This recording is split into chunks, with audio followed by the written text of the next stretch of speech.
Oh, wait, look at that hair. Thank you. Beautiful. My daughter turned 6 months old today. So Yeah. it's only taken 6 months. No, I got it dyed. I went to Tokyo last week. Yeah. I went to Tokyo last week, they just so many people look so fantastic. I'd never been there before. Yeah. And I came home and I wanted to. I was like, I'm doing it. It's an amazing city. Yeah, Tokyo's amazing, and my hair's amazing.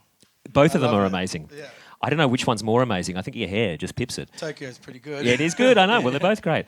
Hey, you've been at these ARIA Awards, for quite a few years. Did you ever think you'd be taking out an ARIA Award for a kids' album? Well, it's true what they say. You're never truly ready to do a kids' album. Is it hard? Yeah, I mean, it's hard. Yeah, I mean, it's... I treated it the same way I treated every other record. You know, the songs are shorter. They're generally funnier. Farting gorillas and stuff like that. I had a pretty tough year up until, I was pretty unwell for a while and sort of thought I was getting away with it for a long time. And I wasn't. And then I had a pretty spectacular fall, literally, on stage in Cairns, and I had to really sort some things out. And, I did, And about a year to the day of that, my daughter was born, and I sit here almost 18 months sober and healthy and much happier than I've been in a long time. My beautiful fiancée, Bronnie's, just out the back, and our daughter's upstairs with Grandma. With Grandma in the minibar. And, it's brilliant. So, to be able to release 2 records this year, 2 very different records, and get nominations for each and an ARIA for one, it's not the reason we do it, but it feels good, and having that recognition, it's nice, yeah.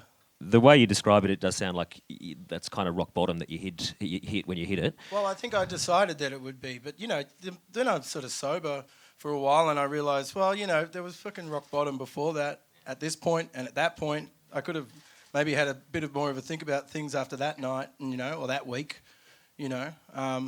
And that's the thing, it's up to the individual. But I certainly decided that would be the bottom, Yeah. And I went back and put the show on again, and, it was free, obviously, and at my own expense, and pretty big expense. And it was a really beautiful thing to be able to do, I mean, people fuck up all the time, but I think acknowledging it and trying to make it right is, if you're lucky enough to have that opportunity, I feel very fortunate, and I feel like I have, so... Yeah, anyway, kids music. Farting gorillas and giraffes that get brought up and, feel like, they identify as elephants and, neurotic frill-neck lizards. Well, we've seen a few. But it was a real, like I was saying before, it's like, you go in and make a record and I'm doing a song and I'd come back into the control room and I'd be like, wow, that was a great take, and I felt great about that, like I would with any other record about really serious stuff. And but, we're singing songs about farting gorillas and stuff like that. So it was a kind of weird... Yeah. It was great. Can I also ask you, don't talk about this if you don't want to, but your mum is from Unamundu, isn't she? Unamundu? No. Okay, I got this wrong. Not. Okay, all right. But that is online, though, I think. Yeah, well, there's a lot of stuff online. Yeah, okay. No, we'll leave I mean, a lot of other artists don't have to explain where their mother's from, you know what I mean? Yeah. I guess, as Aboriginal artists, we just we just like to be artists, a lot of us. Yeah, and if we want to talk about it, then we will. I don't mind talking about it. I've spent a lot of time at Yuendamu. My father's done a lot of work out there. Yeah. And I was actually there pretty recently, just last year, with my fiancée, and we actually just found out we were pregnant at the time, so that was pretty special. Yuendamu is a really beautiful place, and very special, you know. And the things that sort of have just been highlighted in the last few weeks is something that's unfortunately across the board all over this country within, pretty remote communities. And one correlation that they all have, and one thing in common that they all have, is that the majority of people who live there are Aboriginal, So anyway, kids album. Kids album. And having a kid, has it changed you? I have a kid, Yeah, congratulations. Well, I started writing the album and making the album before we got pregnant, and so I figured my next album's going to be about winning the lottery. Yeah. Don't be about a horror movie. No, winning the lottery and living and throwing my phone away. That's the next album. All right. Do we have any questions for Dan, folks? This is the one down here. Yep. Do you have any advice for getting sober? See a doctor, see a GP.